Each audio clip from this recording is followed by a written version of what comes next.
What's up, y'all? Coming to you all with the breaking news in the middle of the night. I am in my jammies, and that is because this is very, very important news. The episode you're about to watch is a rerun from a couple of years ago, focusing on Randall Hockett. Randall was in a circumstance where his girlfriend at the time was being pursued, being stalked. The person followed her home where Randall was. The guy tried to break into the house. Randall fought the guy off, and while his girlfriend called the police hit the scene and immediately shot Randall 7 times. He had to be revived twice. Luckily, he survived. However, somehow he ended up being the one being charged. The case is super wild, and he's been fighting for his life for the past now 6 or 7 years. It's such a heartbreaking story that this young brother has been dealing with. He's been fighting for an appeal for quite some time. Something really interesting happened in that a day ago. Today is Tuesday evening. I'm not sure if it was today or yesterday, but he just was taken from where he was at whatever the facility is that he's at, and brought back to Allegheny County because he has court on Thursday. This Thursday at 8:30 a.m. in room, we believe 505, but I'll get a confirmation on that. And so because Randall's going to be here, he had no idea what was going on, why he was brought down. He's getting like a little bit of information here and there, not really told too much, but it was interesting that happened. So all of this is now materializing. And so because of that, I absolutely plan to be there in support of Randall.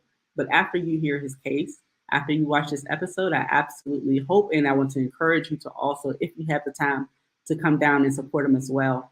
He needs all the support he can get. They were able to do the things that have been done to him, with him not being heard, the evidence, the clear evidence not being heard or even taken into consideration in his original trial. If you can, come down and bear witness to Randall's story. It's so very important that we show up, that we see what's happening, that we see him first, but we also see the judges.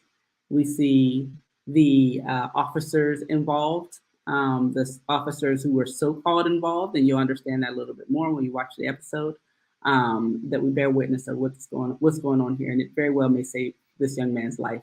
So I hope you do enjoy the show, and that you take it in, that you resonate with his story, and that you share it out with whoever we're here, because it is important that we bear witness to each other. Our narrative is our most important tool, our most powerful tool. So I'm going to let you see the show. There's some clips in here about Randall as well. And at the end, it'll have the information about the court hearing.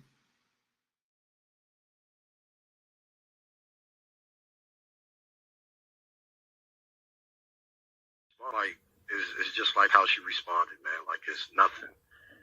Like, I don't get anything done, even if you follow the rules. And just reading some of the case law, man. The case law and some of the cases, you read them, you be like, it's clearly the reason why he's going after this evidence. And y'all sitting here playing games about he didn't do this right or he didn't do that right.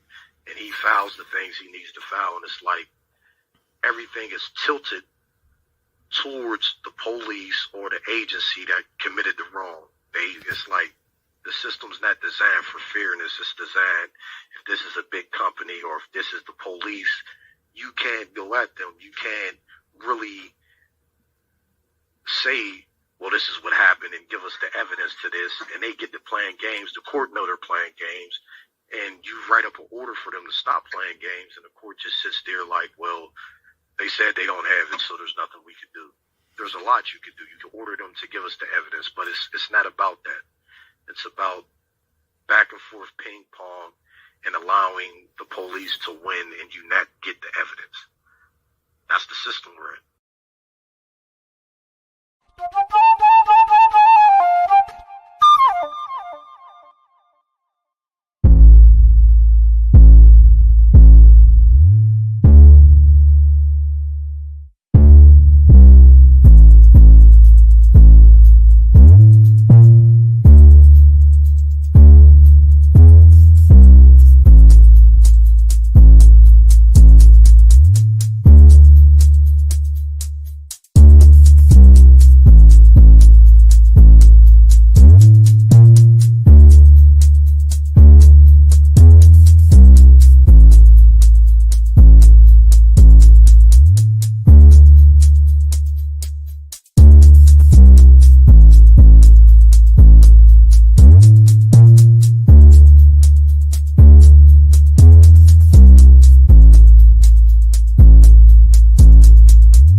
What's up? Good afternoon. The sun is shining, at least right now it is, so we'll see how long that lasts.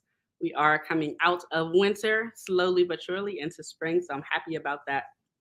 I am I'm not sure the word I want to use today. Like I'm not sure if excited is an appropriate word for how I feel about the show today, but I am feeling a lot of feelings because I feel like it's really necessary to shed light on so much that has been going on in Wilkinsburg specifically.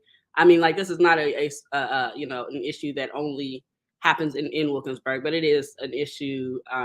It's an issue that happens globally, but it is an issue that specifically it happens in a really unique way in Wilkinsburg, and that is corruption.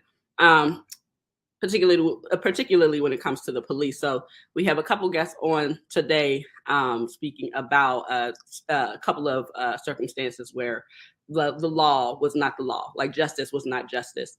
But before we get into that, as always, we give love, honor, and respect to Leroy Powell. If you do not know, Leroy was 15 years old in 2014. He was a witness to an attempted murder turned infanticide. And he did the right thing and, gave witness statement, whatever. And at the preliminary hearing, the video of him giving statement was played, and our local media decided that it was a good idea to play this video of this 15-year-old minor child, right, and his mother on the 11 o'clock news that night. And so what we know happened immediately. The child got death threats, was threatened. And a few days later, he lost his life. Now, that was absolutely the fault of the media. Nobody was held accountable for that. Nobody. It was absolutely the fault of our local media because they did not care. They just flat out did not care. And so this child lost his life. So this is a reminder. I mean, the reason why the narrative justice exists at all is because of Leroy. In cases like him, media, like there's life and death is in the power of the tongue, and media plays such a huge role in our safety, in our access, in so many different things. Like narrative, like our society is built on narrative, and this is how we're treated when you're Black. So it's important that we always hold media accountable for the ways they show up in our communities, for the ways they represent us, for the words they use about us to describe us, everything, right? Like everything. Like it's not cute or funny when we're called monsters, like literally called monsters. Like I remember reading an article about a mother in Homewood, and they called this woman a monster, called her a monster, like a human being. That's what they call her, and that's what they do when it's Black and brown people. So we always have to hold them accountable every time. The COVID rent relief program is still going on. If you have not applied yet and still need assistance, I recommend you do that ASAP. I definitely recommend that you do that ASAP. You can do that online at covidrentrelief.alleghenycounty.us. The application process is pretty simple. You can do it straight from your phone or computer. If you need a little assistance or don't have access to the internet, you can go to any of the drop-in centers around Allegheny County. The Wellness Collective does host one of the drop-in centers at 335 Fifth Avenue in McKeesport, 15132. We're open 10 a.m. to 6 p.m. on most days, Monday through Friday. Thursday is 12 p.m. to 8 p.m., which is really important because if you call or come down there before that, we're not going to be there. Love and light to everybody, but we'll get to you at 12. So on Thursdays, it's 12 to 8, but every other day during the week, it is 10 to 6. Also in the space, we have a small little food pantry. Shout out to Requiba Bay for providing food and Bugs, the Bugs organization, providing fresh fruit and produce. The community really loved it. It was in and out. So that was really dope. If you would like to donate to the food pantry, you can. If you'd like to grab from the food bank or food pantry, you absolutely can. We also have a little free store, some dope stuff in there. A lot of stuff for like babies and clothes, shoes, really decent stuff going on in there. So come, feel free to check it out whenever. You don't have to like register or sign up or anything. If you want to just come in and grab stuff, then come in and grab stuff. Self-care housekeeping is hiring wellness providers or care partners, as they're called now. A care partner is an in-home wellness person. I'm the founder and chief executive of Self-Care Housekeeping. Plug. We have grown in our demand over these years. I mean, we've always gotten a lot of great response across the country. Actually, we get requests across the country for our services because we're the only company that provides our services the way that we provide them. So if you are looking for a job and you are a compassionate person, have access to transportation, all that fun stuff. Feel free to apply or reach out for inquiries. You can do that you can send an email to peacelives@selfcarehousekeeping.com. I need to slow down. If you are interested in inquiring about the position or would like to apply, please send your questions, your resume, and cover letter to peacelives@selfcarehousekeeping.com. I need to go to sleep. I'm done. I think that is going to be it for my intros because I keep jacking it up. Actually, no. Let me one more thing related to what we're here for today, right? Like police impact, corruption, and in all things like when the police show up in community. I want to shed a little bit of light here on police or harassment by the state, utilizing the police to harm people. I know someone, I'm not going to speak too much on their specific circumstances because I did not get their their clearance to speak on it. But folks essentially calling the police to harass somebody else and the police actually showing up to do so. This has been happening to a friend of mine last week and is continuing on today. I have spoke to them and as the police were being called on them yet again. And I called the police to file a report about, like, how do I file a report for harassment because this person is utilizing the state to harm this person. Now, I know at least at some point in time, you could not do that. Like if I was a domestic violence, if I was experiencing a domestic violence situation and I kept calling the police and they came out for whatever reason and found it to be unfounded, I would get fined. Now, that might have changed at some point in time, but I know it was the case at some point in Pittsburgh. So I was calling about, like, how do you file, a report against a person who is utilizing the state to harass somebody else?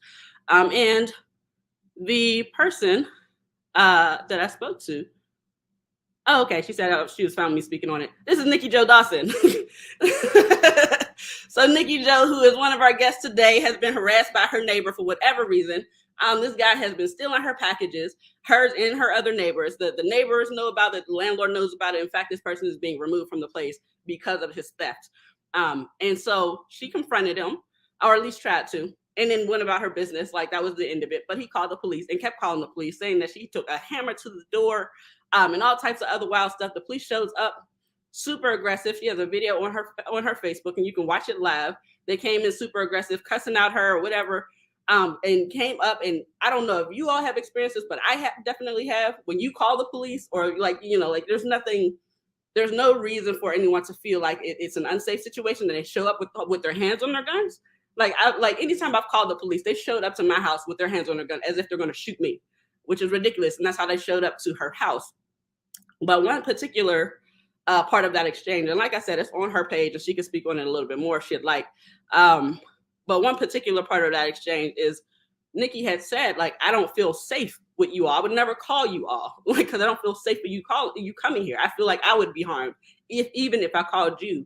And the one officer said that doesn't happen. That doesn't happen. Christopher Tompkins was murdered in his own house in Homewood after he was burglarized, and he called the police, and they murdered him. Zone 5 murdered him in his own house. Don't say that doesn't happen. It does. It is that lying, like that lack of accountability and that gaslighting that we have to deal with, like over and over and over again, like that revisionist history when it comes to our experiences as Black people, right? Like when it comes to the police, there's never any accountability because they're quite literally just telling us like that didn't happen. That's not how that happened, and it's factually untrue. So that'll end my rant there, and I am going to actually go on to the show, but I wanted to make sure that I pointed that out because that was absolutely a lie. And again, you can check out the video of that exchange on her Facebook page. This is still ongoing. She's still being harassed. And when I called up to, I think it's Zone 6, Officer Morrison was super rude, kept lied to me about what the process was, tried to tell me that it wasn't harassment, contradicted himself. And then, told me that the way that you would file a report against her for harassment is I would have to wait until Friday. And then I think it was Tuesday when I called or whatever. I'd have to wait till Friday and go to the DA's office. Bruh, that's a lie. So definitely called his commander and told her, Kristen Zett. And I also am going to be filing a report with OMI because don't play with me like that. But anyway, that's enough of my rant. moving on to the actual episode here. I am going to introduce our two guests, and I'm so thankful to have them, and thankful that they're willing to share their stories directly and indirectly, and definitely want to uplift and uphold the name of Randall Hockett, a young man who is being held by the state right now unjustly.